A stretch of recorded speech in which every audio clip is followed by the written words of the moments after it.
Welcome to the Hunt, Fish, Travel podcast, the first and longest running female hosted hunting podcast.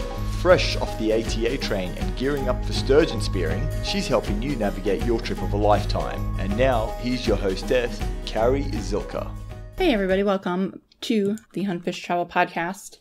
So this week, I'm super excited because we're talking to Cody Rich from the Rich Outdoors podcast about hunting in Oregon. The show notes for this episode can be found at www.cz.net/EP126. To make it easy on you, you can go to huntfishtravel.net and click on the show tab and it'll be right at the top. Just a reminder that the Outdoor Podcast channel is running the giveaway, the iTunes giveaway. Leave a 5-star review and a little comment for your chance to win either a decoy from Montana Decoy or a pack of Wasp Archery Broadheads. We'll be selecting a winner on February 1st. And if you'd like to support the Hunt, Fish, Travel podcast, be sure to go to patreon.com/Carrie Zilka. You can donate $1, you can donate $5, you can sign up for $1 an episode, contribution, whatever's clever. Every dollar helps keep the light on around here. Where I've been and where I'll be. Where I've been again. The Tell Me Stories podcast with Paula Allen. I know I mentioned it on the last episode. A super, super fun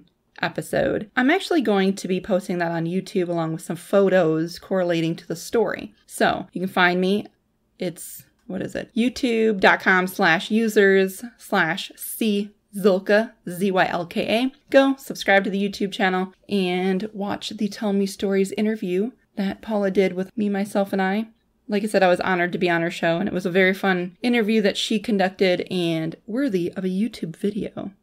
Where I'll be, mark your calendars for the second weekend of February 12th. Starting Friday, February 12th, I'm going to be periscoping. I'll be live streaming. I'll be hitting the social media channels super, super hard.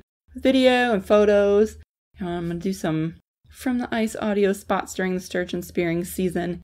If you're not familiar with sturgeon spearing, just go to huntfishtravel.net and scroll down to the bottom if you're on mobile. It'll be in the right-hand column if you're on PC. There will be a photo of a sturgeon. You can click on it and it'll take you to a bunch of articles that I wrote explaining what sturgeon spearing is, kind of some of the history, how it came to be, all the gear that one might use to take one of these incredible fish. I will be posting an article this weekend on the gear used. So stay tuned for that. You can sign up for the blog subscription right there so you can get instant email notifications if you wish. If you're interested in spearing a sturgeon in 2017, be sure to sign up for the newsletter because we're going to put together a group for next year and that's the best way to find out. Without further ado, let's talk about some blacktail and some elk and a couple of other things. All right, so we are here with Cody. Cody, welcome to the show. I'm glad to have you on the Hunt, Fish, Travel podcast. Yeah, it's great to be on, get to chat about some hunting. And for once, I'm on the other side of the mic, so I don't feel the pressure. I don't know. I guess there might be some pressure on me now because I don't know what's going to happen. I know, because my podcast generally goes down the rabbit hole on a regular basis.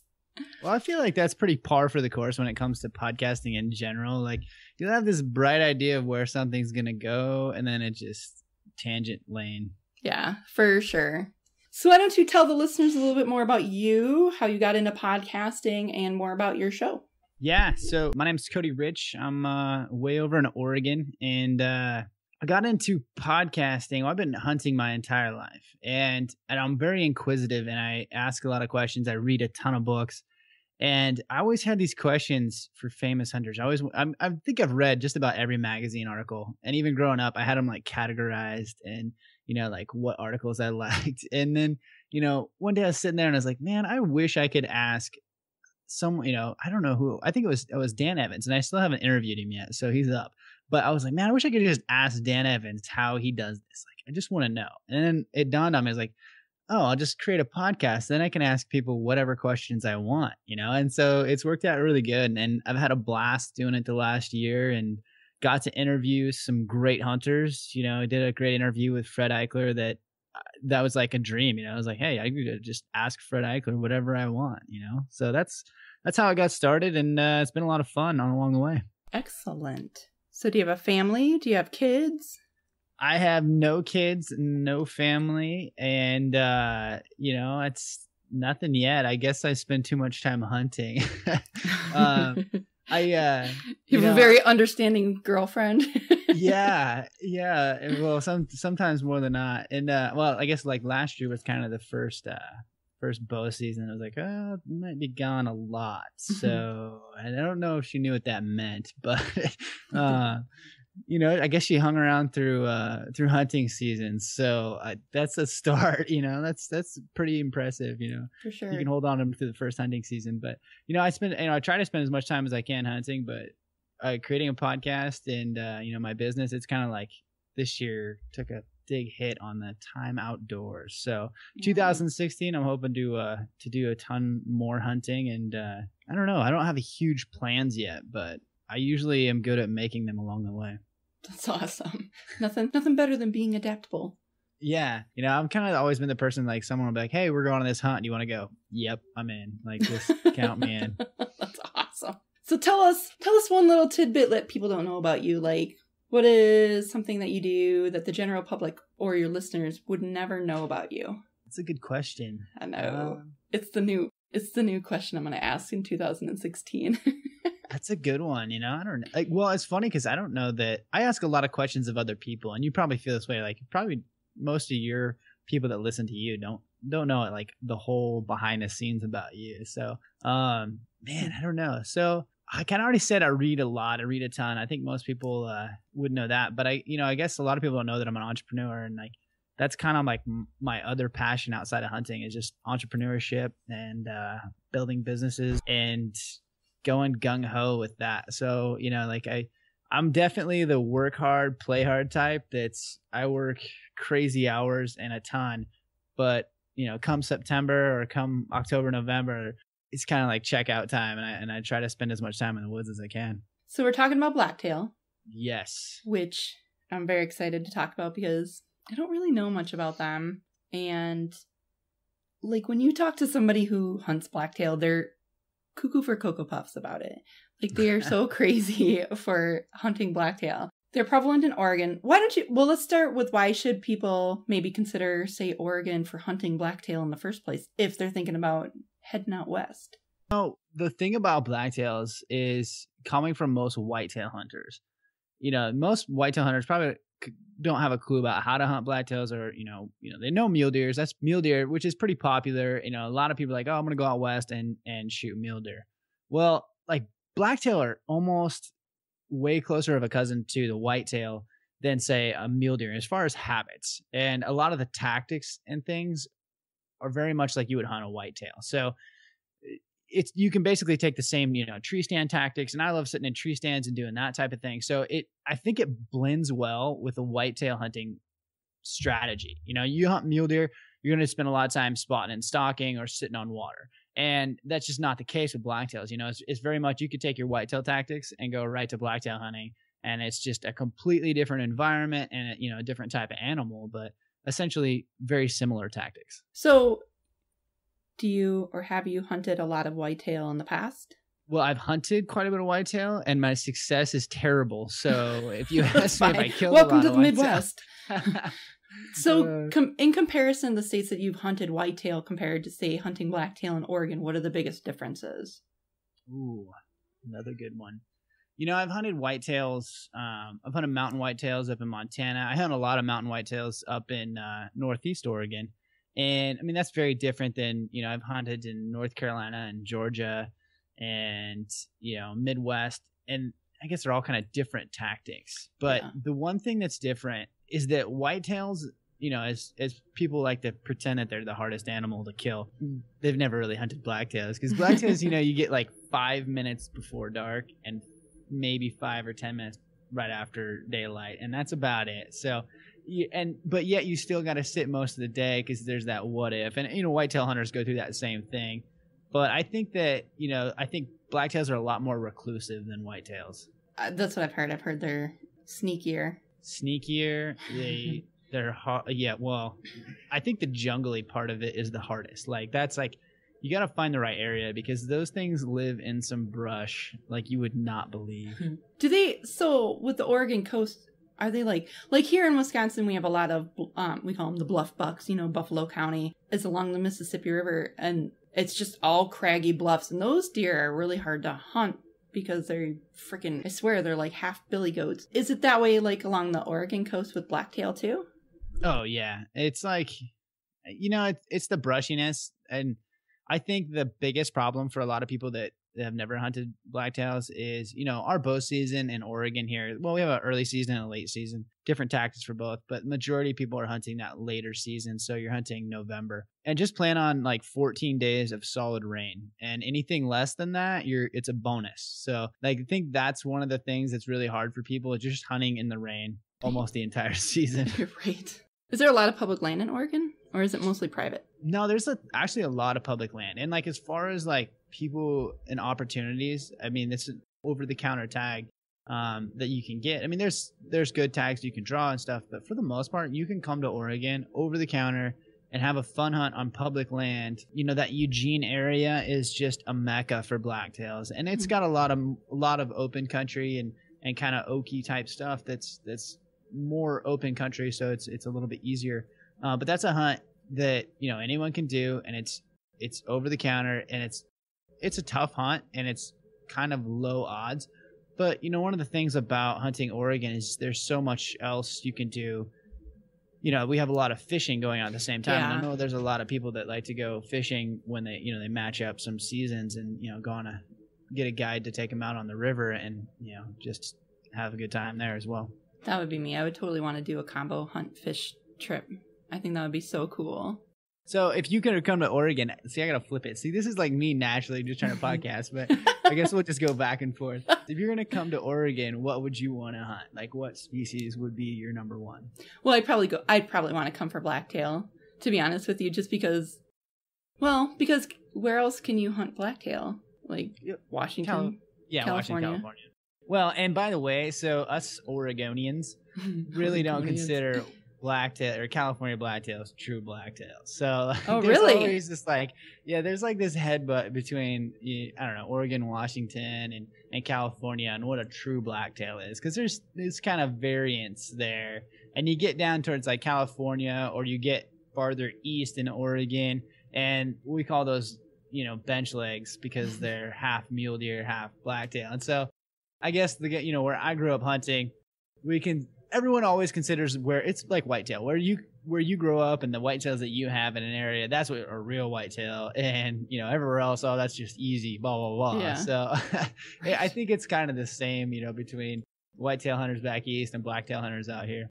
And see, when I think of something to hunt out there, I think of blacktail because I think of like Utah or like Idaho for elk. I think of maybe Wyoming or the Dakotas for mule deer, and Oregon just screams blacktail to me, which is why I wanted to do an episode on it, because I'm like, so fascinating. Yeah, it's such a foreign species to me. Yeah, and it is, and it's funny because you can take your whitetail tactics and come out and do. I mean, it'd be hard. It's harder to find guides, I feel like, because like you go back east. I always got back east, but say you go to the Midwest and there's guides for whitetail, plenty of guides, and there's tons of ranches you can hunt and things like that, where I think that's where it's hard for people coming to Oregon is it's not so set in stone. There's a few outfitters and things, but as far as, hey, what do I do? How do I do this? What do I do? That can be difficult, but it's definitely very doable with just a public land, do a DIY type hunt. That's interesting and awesome. I love those, obviously. Love those kind of hunts. Where it's I can just go get lost. Hate DIY, yeah? DIY things like, yeah, it's great when it works out, but then when you don't, you're like, oh man, I just wasted a trip. Yeah, I know. I know. Where you're like, gee, that was a very expensive mistake in not having a compass that works or whatever. It's just, yeah. I like the DI style stuff, but like you said, just, you're right. That's an absolutely perfect way to sum it up, the love-hate relationship with it, because it just makes me tired thinking about it. But on the other hand, I'm like, yeah, I would love to go for blacktail by myself, fly in there, Yeah, imagine if you flew out here and killed a blacktail by yourself. Like, would you just be on top of the world? I know, I really would be. Do you, so speaking of flying, does everybody like fly into Seattle and then head out to the public land from there, or? Oh, no. I mean, you could fly to Portland. I would, most people probably fly to Eugene. And Southern Oregon is kind of the go-to. You can hunt blacktails throughout Oregon. or throughout the western part of Oregon and the Coast Range. Okay. But Southern Oregon is kind of the go-to for most people coming into the state. I don't know that it's a little bit better hunting, but it's a lot. I would say a lot easier. You know, if I was coming in and if you don't know an area, Southern Oregon's kind of where to go. That Eugene area is kind of the big area, and everyone's seen Cam Haines kill some monster blacktails, and so I think it's kind of got a reputation that he's kind of put out there, as well as being the mecca for blacktails in Oregon. So let's talk a little bit about tags and licenses. So you did mention that you have both over the counter and you have a lottery system for drawing. Do you guys do the whole like preference points thing? That stuff confuses the crap out of me. Yeah, we do a preference point system. And so technically in Oregon, you can kind of draw within a certain unit. You can draw basically 2 tags. And so what a lot of us are doing, there's some draw hunts, and then the majority of it is a general season. So you have a general season bow or a general season rifle. But you also have a lottery system for like a 1 deer, which is kind of our extra deer tag. And it's an either sex tag. And then, just this year, actually, we added a new system. I don't know. I'd have to check and see if it's open to non-residents. I might have to put that in the show notes. But it's basically a lottery system for 1 tag for every unit in the state. So it's going to be the same price. So it's like a governor's tag, so to speak, or we'll just call it like a governor's tag. But essentially, it's cost the same as putting in for a regular tag. So just 1 additional tag for every unit. But the cool thing about that is we'll get to hunt, I think, September to November, any weapon. So it's a lot like a governor's tag that's available to everyone. What are the seasons? When does it start? When does it end? So our bow season is kind of the first season, and bow season has a first season, which is roughly August 25th-ish to September 25th-ish. Oh, it's early. And yeah, it's very early. And that kind of coincides with our elk season. And so most of your deer hunting isn't done then, though if you have a deer tag in your pocket, it's always good if you're hunting elk. And then our rifle season is generally October. I'm not good at rifle season. I'm going to say October 5th-ish to November 5th-ish, somewhere in there. And then we'll have a second season. Actually, there's a lot of draw muzzleloader hunts between rifle season and second bow. And then second bow usually kicks off about mid-November through early December-ish. So it's kind of a late rut hunt compared to, the prime rut, so to speak. What do the tags cost? Do you know offhand? Just out of curiosity for like non-resident. Because there's a big difference between hunting non-resident in Wisconsin and hunting non-resident in freaking Utah. It's like, or Colorado. It's like several $100 difference. Yeah, and that's one of the things. A lot of people say non-resident tags out west are so expensive compared to back east. Well, for example, you could come to Wisconsin. Have you ever hunted in Wisconsin before? I have not. Is that an invite? Do I get to come? Anytime. You could come to Wisconsin. The non-resident whitetail archery tag is $160, but if you've never hunted here before, you get a 50% discount. So you could literally come and hunt for like $80. That's a good deal. Yes. That's a good deal. In the Boone and Crockett and the Pope and Young, winter wonderland of the world for $80. And then, one time I went down, I'm still trying to find my non-resident here. If I knew how to use a computer. The non-resident, I hunted down in Georgia, and I remember I got a tag, and it was like 12 deer or something. I was like, this is insane. Like, God, I get 12 deer tags. That's how like the Carolinas are too. Yeah. You're like, what the hell? I could just have a smorgasbord. Yeah, which is funny because I've hunted North Carolina a couple times. Just happened to, I used to work there and kind of live there half time. So I would just buy a tag and hunt on the base. But it's just like, I think it's 10. I know, it's crazy. Of course, having said that, I never killed a deer in Georgia or North Carolina. So I think it's a really big joke that they just give you 10 tags. Right. Like, yes. They make you feel better. Wow, look at all these opportunities I'm going to have. Yeah. Oh, dang. I can't find it. It's no worries. I'll put it in the show notes. Okay. Well, anyway, I think it's like $150, $200, somewhere in that region. Oh, that's not bad. So it's not terrible, but like, the problem is everyone looks like, oh, I'm only allowed one. That kind of sucks. But, Apparently these folks that are saying that have never been on a DIY hunt. Yeah. Where you're like, Okay. yeah, I got one. Yeah. You know what's funny? A lot of people don't know about Oregon is that we actually have some pretty nice whitetails. And Do I you? think a lot, yeah. And so we have like up in the Northeast corner. I mean, there's different areas within Oregon for whitetails, but that late muzzleloader season, we've done that. We do that one quite a bit, and I got friends that do it, and I have a cabin up there. And this year we killed and I sent it to Brandon actually. We killed a 156 buck. Wow.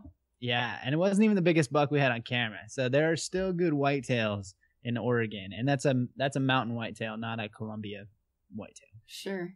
That's cool. That's Yeah, very so cool. little sneaker not a lot of people knew. Apparently I should not. probably not give that away. I know, right? Do you guys have a lot of hunters in Oregon? Like here we have, I don't know, 500,000 licenses that get purchased during the season, I think. Do you guys have a lot of hunters? You know, it's funny. I would say yes, but I don't think I can say that to someone from Wisconsin Or Michigan or yeah, you're like, honestly, it feels like we have a ton of hunters, but compared to, Wisconsin or Michigan or any of those states, like, no, probably not even half what you guys have. So, but there's times, man, it feels like there's a lot. I went out, my sister had a rifle tag this year, and there's an area that's kind of popular, and well, I hate to go in there, but we had seen a buck in there. So we're like, well, let's go see if we can find that buck opening morning. If we don't find him opening morning, he's probably you're never gonna see that buck again. And so we go in there, and there was like 13 vehicles that came in behind us, and I was like, oh my God, this is crazy.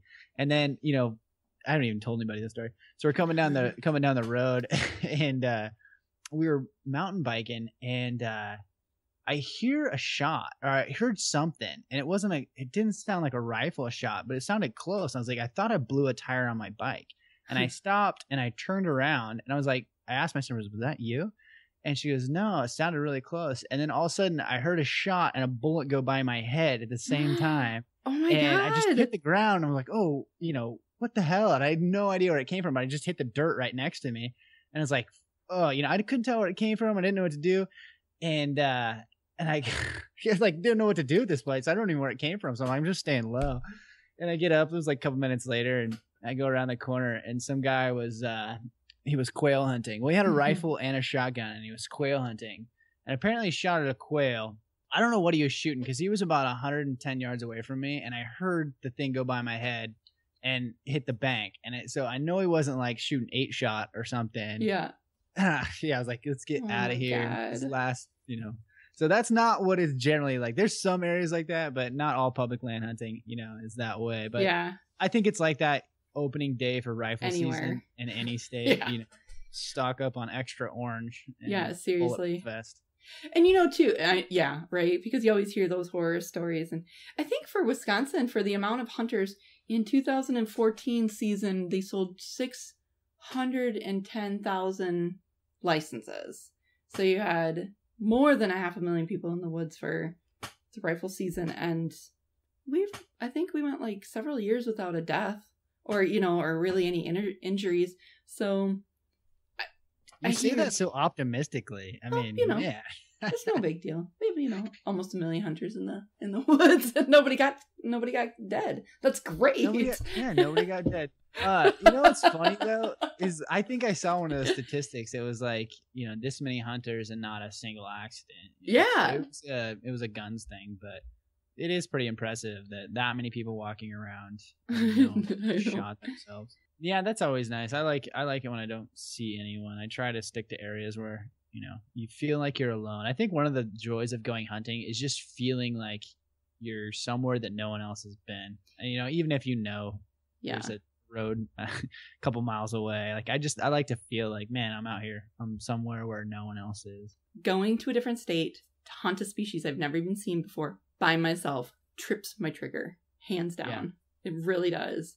Because not only do I feel like, even if I don't get one, I totally feel accomplished by the end of the week. And it's just an adventure. And I'd prefer to hunt by myself anyway, because then I can do what I want, when I want, how I want, and the whole DIY thing just really appeals to me, because then you don't have somebody standing over your shoulder. Well, you should really hunt this area, or you should do this. You're figuring it out. So do you hunt by yourself or with someone else most of the time? No, 90% of the time I hunt by myself. My husband does not hunt, so I go by myself. Really? Yeah.